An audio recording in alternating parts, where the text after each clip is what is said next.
Hey, everybody, I'm Jody Vance. And I'm George-Affleck. And it is time for... Sit right back and you hear a tale of a fateful trip unspun.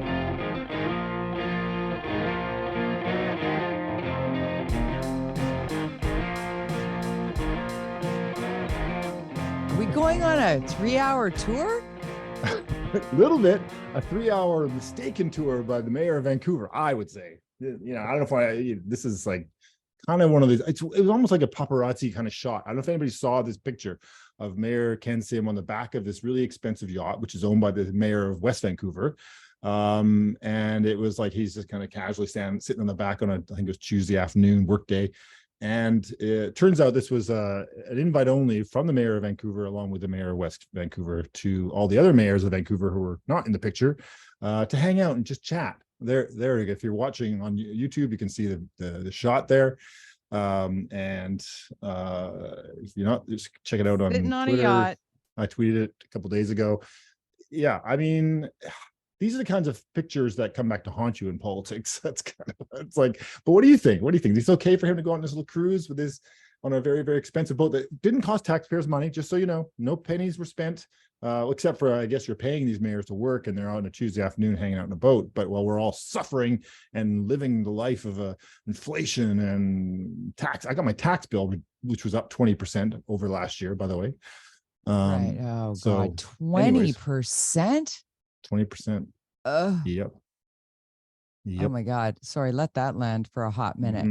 I'm going to Mm-hmm. guess that your business didn't go up 20%. No, luckily it's business money wise. Yeah, no. Yeah. My income certainly didn't. Yeah, no, it's So to go back to your question about how I think about, first and foremost, first blush, I love the fact that it was put up like what is happening here with the mayor of Vancouver. Justin McElroy is so great on Twitter. Wrong answers only. I love a tweet that's wrong answers only. I don't begrudge this in terms of like, hey, if it's not costing me money, fill your boots, do whatever. Right. Go on if you're meeting and you're going to solve some problems, maybe a good conversation on the back of a boat is the way to do it. I do agree with you that the photo of that and then the posting of that photo will not have, it's tone deaf. It's tone deaf. It is. And I'm not talking about people who are just like feeling the pinch. I'm talking about people who are struggling. They do not need to see their political leaders doing this. So it's not that you can't do it. It kind of is similar to attending the World Cup, right? Ken Sim had planned going to the World Cup in Qatar long before he became mayor of Vancouver. You would have to plan that in advance. When he became mayor and the World Cup happened immediately, really following that, and he went to the World Cup, I kind of felt like, okay, you know, there are a lot of crises going on in this city. You're going, that's a decision. You're going to wear it. You're ready to do it. And that's cool if you're, you know, because you're going to take the heat that comes with it. But the news cycle is so fast and furious. I kind of feel like this might get lost in it. What might happen is down the road, an opponent could pull that back out of the archives and say, remember this? I mean, Kennedy Stewart's already working on his campaign, whether it's him or whoever, but how do I get off that mailing list, by the way? I didn't sign up for it, and I'm angry every time I am emailed. I do not want to be on that list. But then you also want to see it. You're tortured by it. I can find it on social media. Stop using my data. He's obviously building. He sees an opportunity on the left of the spectrum for the next election, so he's continuing that opportunity. So I don't know. I think that it's a photo that will be used for sure. I think it doesn't bother me as much as the pool stuff and the park board bothers me. And I'd like the mayor the Ken Sim though talking about bringing your swagger back, bringing the swagger back of Vancouver. I mean, is that what that is? I find it. As you said, yeah, no, it's tone deaf. Yeah, that's the swagger back to Vancouver is, you know what? You're already drinking in the park out of your Starbucks cup. Now you can actually drink it out of the can it came in or the bottle that it came in. And hey. So it's not about the mayor having swagger. It's about all of us having a bit of swagger. Yeah, my dog's mad at it. Come over here. Yeah. Your dog's got some swagger over there. He does got some serious swag. Your new mic here, your mic's I can barely hear the dog because your mic's so great. Good on okay, your great. voice. I'll stop worrying about it. Yeah, so it's I don't know. I just feel like I don't want to see these things. I don't want to, I mean, it doesn't bother me as much as for the people who are legit struggling to find a place to live. And I'm not even talking about the impoverished horrors of the downtown east side. I'm talking about the hardworking middle. Did you see the Daily Hive piece this week, George, that it said Vancouverites making $300,000 a year, which is a boatload of money, pun intended, will have to save for 38 years to buy a house. Yeah. Holy moly, does I that know. math put it into perspective, eh? I couldn't afford to live in It's this city now. interesting. I know. And it's interesting. I tweeted out, it's actually a TikTok I tweeted out, which is always challenging, but this guy's on TikTok. And for those, it's an American guy, because it was a tweet that he was responding to that saying, what the hell is going on in Canada with real estate? Like, seriously, we have all this land. I saw that guy. Yeah. And so if you watch with the graph. Yeah, he shows you about the it. supply and demand, and he puts it all together. And of course, people still responded saying, supply us, blah, blah, blah. But he showed you the stuff that you and I have talked about many, many times about decisions that were made 30 years ago. He exactly showed you where things stopped working, where the supply stopped happening, how cities across Canada, and this is actually happening in the States too, are unwilling to build, but people want to live in the cities. And so that's called supply and demand. You have this demand for people to want to live in the cities, but the cities, because they have these people who don't want to build anything, who want to live in their single family homes. A lot of them, ironically, are left-wing people. It's like, come on, Commercial Drive. Seriously, you're so anti-build on Commercial Drive. You won't take any new density. Give me a break. And of course, the same goes for the West Side. It's like, seriously, come on. I know there's controversial sites, but, and of course you have to be thoughtful in this process, but the speed at which we're building, not only, and of course we're being punished, and we talked about this last week, the province's hit list, which is basically every community everywhere in the Lower Mainland, is not building enough. And this TikTok that I tweeted out really showed you the math on it. And so if you can't understand the concept of supply and demand based on what he's showing you, I don't know how to help you. And I talked to Sarah Daniels. I'll have to warn her that I'm dropping her name like it's hot. Sarah and I were roommates at one time. We're very good friends. We both drove. Yeah, we drove cruisers. She got me my job at Rock 101 at CFMI when I first started outside after CHRX. When I got in full time, it was because Sarah was like, come and work with me. I'm like, okay. So we were teammates and roommates and have stayed tight friends. She was my realtor here. Full disclosure, she has helped me with all of my real estate stuff in British Columbia, and she's at Bay Realty in White Rock. How much? That'll be $1,000 sponsorship. That'll be $1,000 today, Sarah. But well, she gave me free advice, which I'm going to share. Or actually, again, Jesus, am I going to do this 2 weeks in a row? George, you were right, because she was talking about how we don't have the city and the province, the government at all level, building the housing to fit the needs of the people looking to rent. She is seeing more inflated offers on houses because there's so little supply right now. And it's almost more difficult to find a rental than it is to find a property to purchase, which is the opposite. Build anything, for God's sakes. Right. And that's just it. I hope that this is sorted out, which it won't be by the time my son needs it because he's 15. So I would hope that he could have within the next 5 or 6 years of his life, a small 1-bedroom or a well-equipped studio apartment that doesn't have a view and doesn't have parking and doesn't have fancy, to rent. I want them. I just want him to rent it. Oh no, yeah. My son just moved into my daughter's basement suite because she managed to get that through a friend. And the owners of the house are just really nice people, and they give them a great deal, which is $1,900 or I think $100 a month for a basement suite, 1-bedroom basement suite. It's a beautiful little space suite, very nice. How much was your first? I know, $424, $425. I was down in the West End, 1-bedroom apartment, 500 square feet, 10th floor, view of the mountains, amazing. And I agree with Sarah that the government needs to be focused on loosening up the process for getting stuff built for the private sector will take care of. Yes. And then they just need to focus on the core need, what the housing that nobody wants to build. But they're not, and they haven't for 30 years now. And it's brutal. And we're facing this challenge now where our kids have nowhere to live. Welcoming the world. Because I'm all for immigration as the daughter of an immigrant. I want the immigration, but I also want the immigration with the places. Where are people supposed to go? Well, that was, when you and that what- was like, one of the responses by the immigration thing nowhere. to that Yeah. tweet. Oh, well, we just stopped letting people in the country. I don't no. think people understand that I know that these people are coming from pretty terrible places, Ukraine for one right now, and other places.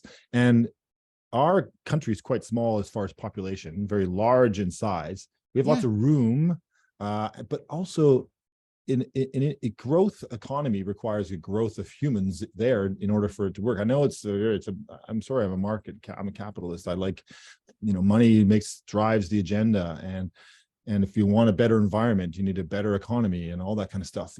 I know maybe counterintuitive to some people, but that's how it works. The best environments in the world are some of the strongest economies. That's how it works. So, it's to say that, oh, we'll just stop letting people in the country and you'll solve the housing crisis. Like, no, oh gosh, no, it's not how it that works. is not how the it economy works. And Anyways. having it be mandated that a large portion of our budget, which we'll get into budgets, the federal budget and the Pierre-Eby of filibustering to try and delay it, which it can't be delayed. So we've covered it.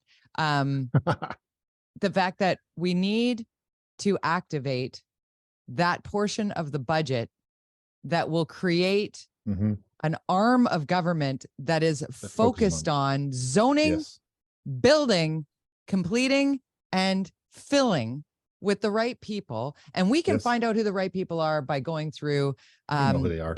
Revenue Canada. But there are people who jerry-rig the system. There are people that are totally burning the system, and we need to close the loopholes associated with that. We need to stop for slumlords owning SROs. We need to But if we were building that kind of stuff, that wouldn't be a problem because they would be out of business. They wouldn't have, there'd be no money. Here's a microcosm example of how the supply and demand concept works. I live on, Richard Street down in Yaletown. In about, I think it was about 5 years ago, I think it was, at the height of what the chaos of housing at that time.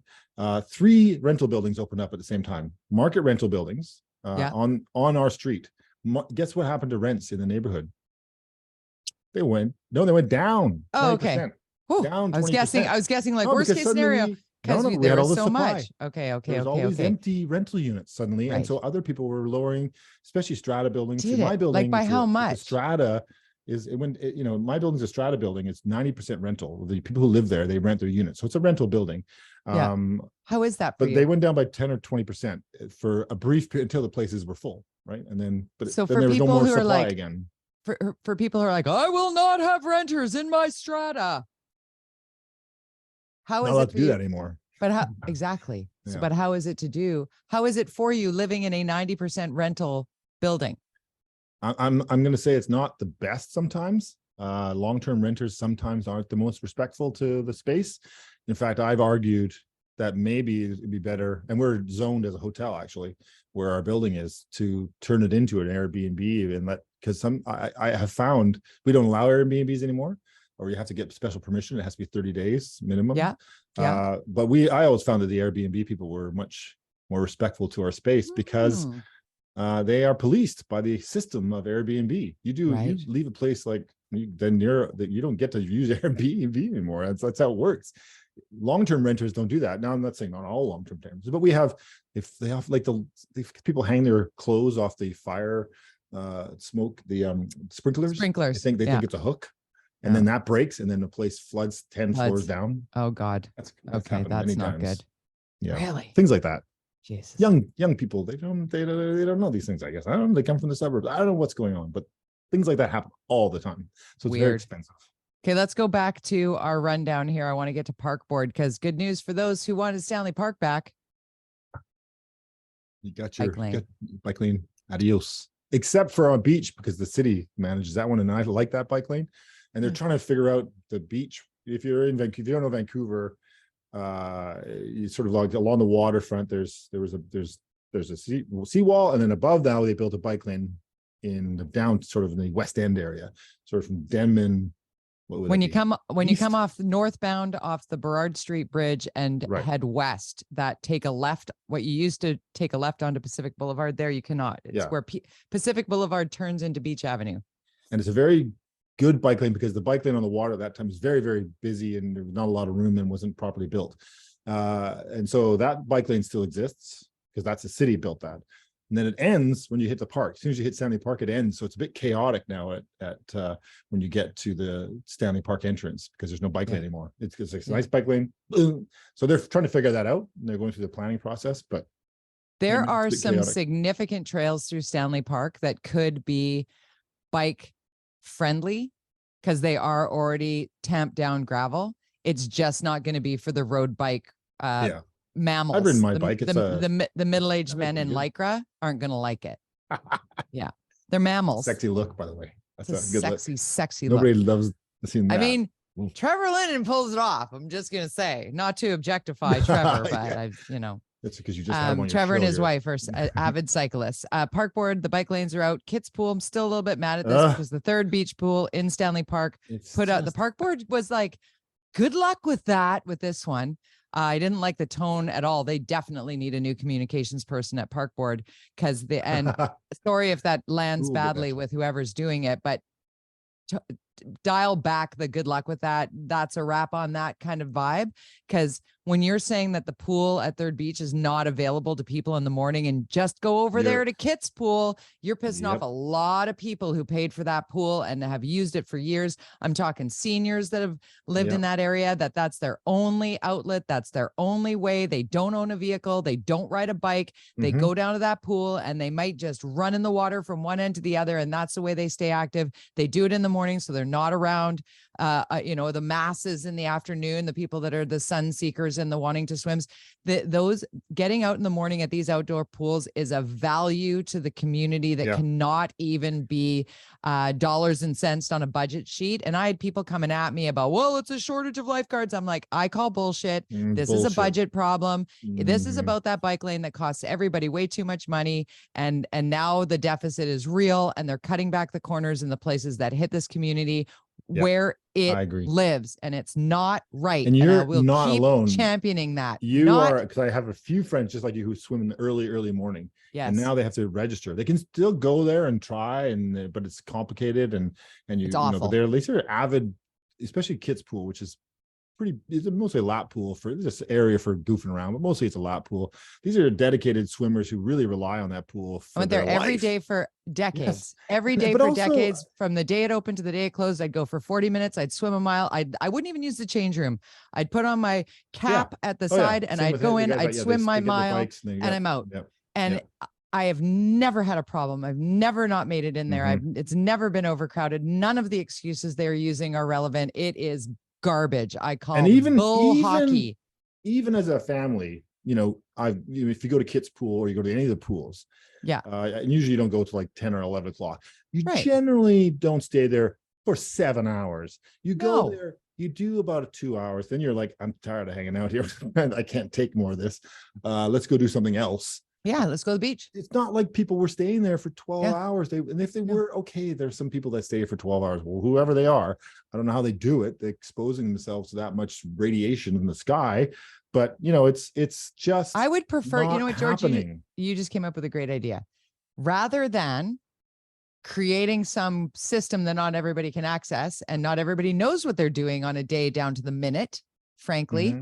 That's my situation. I can't book a time to swim days out. I'm a freelancer. I don't know when I can go, but when I know I can go right now, But if somebody's going in there, have them, have one of those little restaurant discs. And once your time expires, your disc goes off and somebody goes, hey, out, off you go.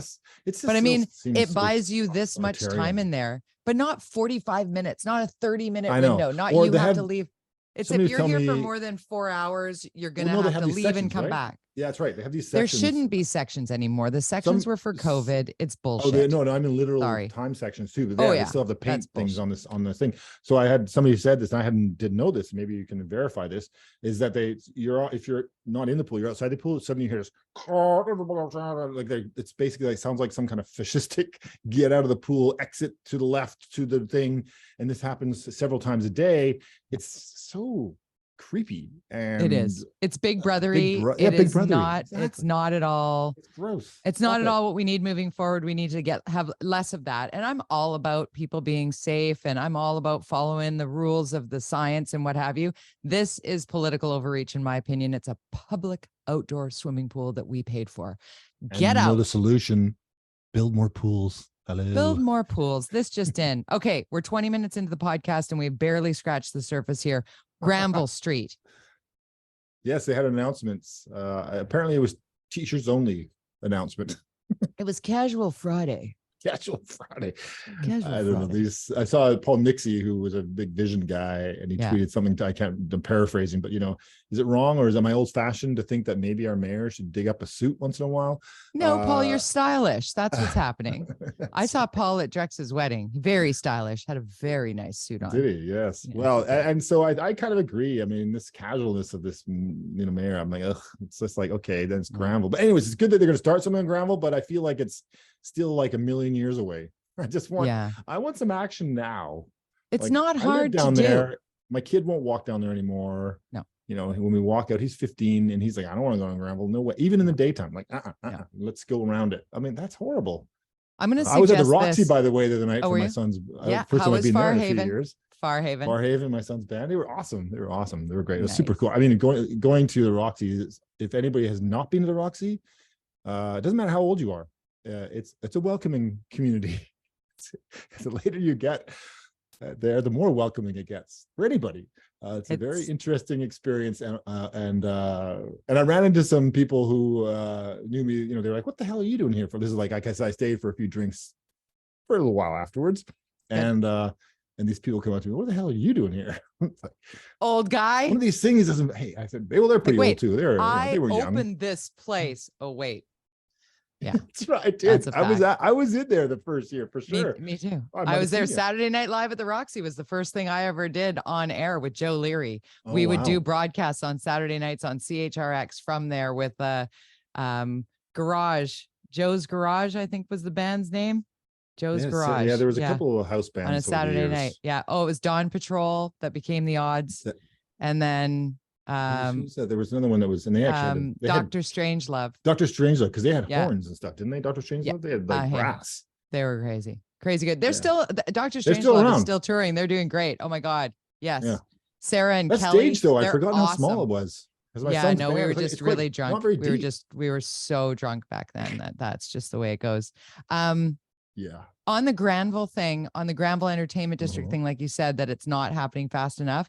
I would like to see this city activate, because they say it takes long. These things take time, even though they're approved. It's going to take time. Like taking out the bike lane was going to take a year until we all went, no, it's not. And now it's done. So whatever. If we all of a sudden have, and maybe it'll be done for the World Cup, so that'll expedite it.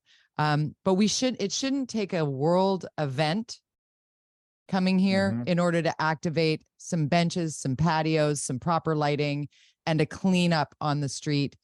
And I mean clean up in the actual scrub the streets of the human feces that has been spread all over it for the last number of years, and then maintain the cleanliness. And I don't think we need $5 million bathrooms, but we do need restrooms for people, because when you got to go and you can no longer go in a restaurant because they've had it with people shooting up in their restaurant, we need places for people to pee. And in Europe, they've kind of figured it out, because they're basically like these urinals that you just stand there and then you pee there. Have you seen those when you were in Europe? I have, but I found that in Italy that the restaurants seem to be okay with you just kind of wandering in. Didn't Well, seem to I be hope so. troubled by that. Vancouver's But- a little like, no, thank you. Yeah. Anyways, I'd The- like to the- see it expedited as my. Yes. Well, hey, I just want to point out that I think it's 12 years ago, my motion I put forward, maybe Yeah, oh, yeah. 11 years ago at council. And Eyeballs. it was following the Olympics. And I said it was a motion to fix Granville Street. And the response I got from the party in power, Vision Vancouver, was like, there's nothing wrong with Granville Street. We just fixed Oh, that up. Jesus. Yeah, And, no, they we did don't nothing see- wrong. And in I'm their like, are mind. you kidding me? Have you been down there? And this is over 10 years ago that I brought this up at council. And they said there was no need to do this. It's a terrible. And I did another motion in my second term that tried to do it again and failed at it. And I think Melissa tried the last term and failed at it. Yeah. So finally, at least this council is like gone for a walk. Yeah. To Granville Even Street. though they're wearing t-shirts, we'll be okay with that. Go for a walk. I'm very casual, Jody, Yeah, too. yeah, So it makes me wildly angry when I see the slowness with which that what once great place. We used to go down there as teenagers. We would shop for the cheap Mhm. but designer jeans. We would go to The the record Chateau store. down there, I We'd go to think the that's right, yeah. Capital Six. Yep. We'd go find our Luc Latier French cut denim. We would go to I was the a Army big and blues. Navy, I was big blues. the big blues. Oh, seafarers. They were all there. Capital Six. We go to the $2 Tuesday movies. Yes, Going to a movie for $2 and then getting Tuesday. Yeah. right, and then getting your popcorn for another $1.50. Now your popcorn's $21.50, and getting into the movie theater is $19 to $20. So it's a $40 outing every time your kid wants to go to a movie. As a family, I could go on for days. Wildly upset at the slowness of action on there. And I'm using wildly because I'm moving into wildfires. So segue. Yes. You went to a movie? What movie? I saw Spider-Man, which, with Quinn and Amanda. They both loved it. I think I fell asleep 3 or 4 times. I'm not a big, I always call them cartoons. And it makes me You're not really a Marvel mad. guy? I'm not a Marvel guy. I'm not an animated guy. I just can't stay awake. I just can't. I just it's so cozy in the seats. I'm like, that makes it. And then I start snoring, and then the man is like, "Oh, God damn, just stop the snoring." Give me a little bit of this. Yes. Oh my God. So they should put me on the end seat because I don't bother anybody, but they always jam me in the middle. Well, just everybody wants a piece of George. We've only got a couple minutes here left, so I want to talk about the wildfire situation in Eastern Canada. Al Jazeera actually called me today to see if I could do a report, and then ultimately I'm like, wrong side of the country. Maybe you can find someone over. Canada, I'm happy Toronto, to talk Vancouver. about wildfires it's just hop, skip, and a jump away from Vancouver to Toronto, right? Because there are wildfires burning here as well, and the big wildfires that were happening in Alberta that thankfully the weather has helped suppress, but 414 wildfires burning across this country, many of them human caused, which makes me so sad that people just being careless or not aware that, riding your ATV in the backcountry can make sparks that leave a fire behind. But the smoke in New York City. I know. And Marjorie Taylor Greene said something about the left-wing government of Canada, who's in their environmental policies led to this. I'm like, what? Okay. It's bad, New York. Bad. Those pictures are crazy. It looks like Vancouver a few years ago, to be honest. It does. We've lived that nightmare here. And actually, some of it because of the Washington fires, by the way, America. But yeah, it really sucks. It really sucks. And it just seems like it's the norm now. You just gotta that we have to accept it. Now, if we were to have more, logging, maybe it might help some of it, but we have. Okay, before you go into the logging part, because I think that if you can, good things come from bad things. That's a Jan Ardenism. She taught me that line. Good things can come from bad things. Good thing comes from bad things. Because of this impacting New York City, because it garnering worldwide attention, President Joe Biden is sending water bombers, which we don't really understand here why we don't utilize more of the larger water bombers here. I've never really gotten a straight answer on why we don't do that. One that we had left, didn't we? Yeah. So they're sending those to Quebec because it's real. Like, it's threatening large communities in Quebec. What we saw happening in Nova Scotia over the last week and a half. I've been on the island of Maui when there was a wildfire there. And when you're on an island and it's on fire, that's another level. At Vancouver Island right now, Highway 4 was closed day before yesterday between Comox and Port Alberti, I think it was. I think that's the stretch of highway. Don't quote me, but it's cutting off the road to Port Alberni. Let's put it that way. There is only one highway. There's one growing up in the Chilliwack area right now. Totally. But the detours are like, it reminds me of the atmospheric river. Like, what would take you 3 hours and 45 minutes is now going to take you 10 hours. So you can get there for now. Well, and you went through, remember that a few years ago, and you went through that fire. I did. That was when I got Al Jazeera, because I was up there and I got the phone call saying, would you go on live with Al Jazeera on the wildfire? I'm like, sure. Okay. Yeah, and it was close. And then they hired me like 2 days. I was in it. Yeah. I was in it. I watched Lytton. I just looked at that photo. Actually, it looks like Mount St. Helens erupting. I was coming over the summit from Merritt to Kamloops. And it was, Lytton's not just around the corner. It is a long way away from there.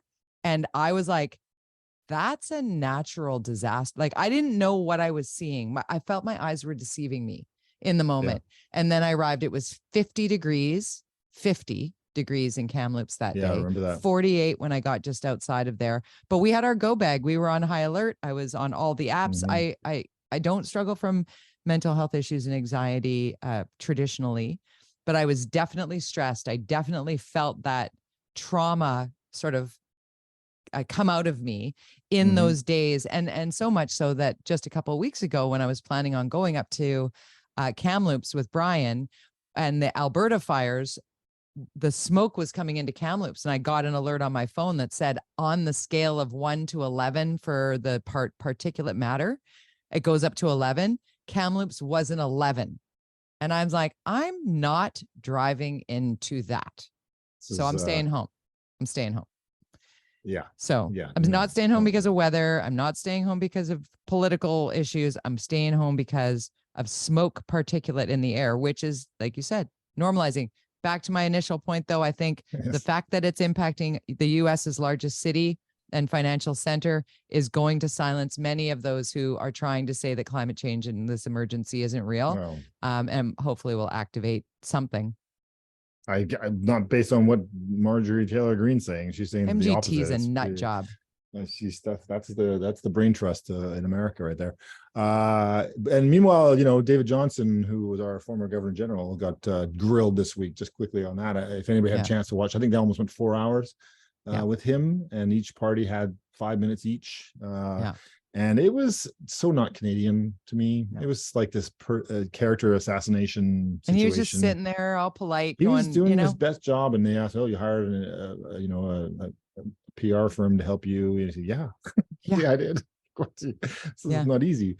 But he's Navigator. You bring in Navigator when you're getting inundated with the things. Navigator is for 45 years. I've been on boards and I've been on this, and I've never had anybody question my integrity or that I have is in a conflict, and I am not and was not in a conflict here. And so it was very clear that this was, and we've talked about this, and I said this and you said this, we said this, I don't know, however long ago it was.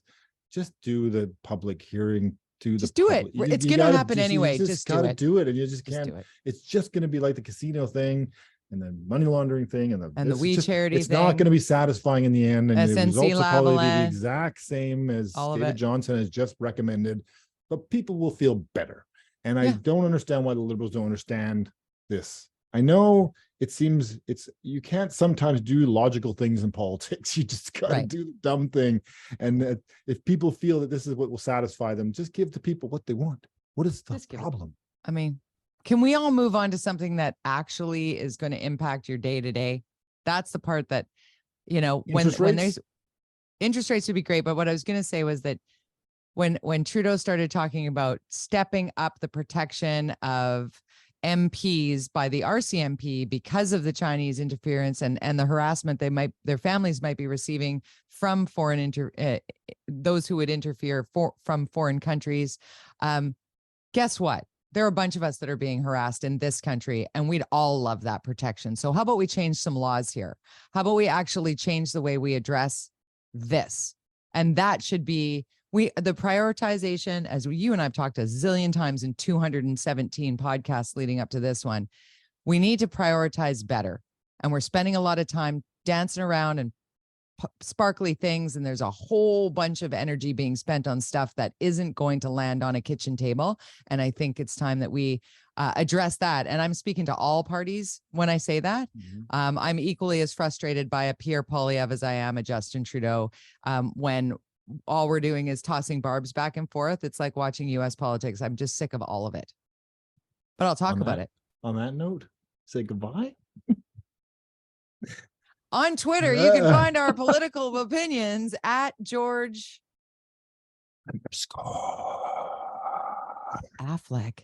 At george_affleck. I'm at Jody Vance. I'm going to go do a TV show with Linda Steele where I'm going to spew more opinions about politics. And if you don't like me, please tune in and yell at your TV screen because I'm here for it. We'll see you there. Bye-bye.